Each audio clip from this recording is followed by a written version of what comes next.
Jamii hapa Kisii tumeamua kumuunga mkono Fred Okengo Matiang'i, na mambo ya Kenya Kwanza na William Ruto hatutayakubali katika jamii yetu.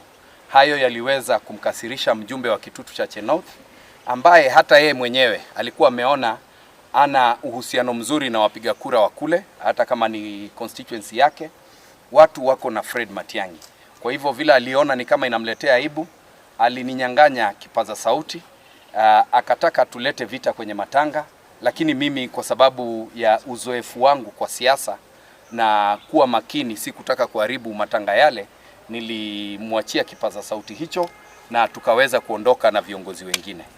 Kitu ningependa kusema, hatutakubali William Ruto aendelee kujaribu kuleta vurugu huku kwetu Kisii.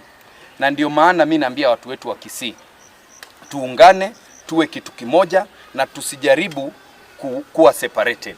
Sababu ukiona Ruto anatuma watu mpaka kwenye mazishi kujaribu kupigia wale ambao wanampigia debe Fred Matiang'i kelele, hiyo inamaanisha wameishiwa na mafikira.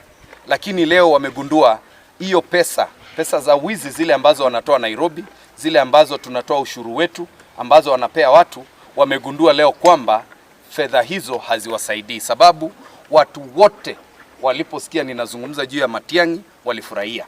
Ndio hiyo ilimletea aibu mjumbe wa Kitutu Chache North, ambaye kwa sababu hiyo aliweza kupata aibu na akaninyang'anya kipaza sauti.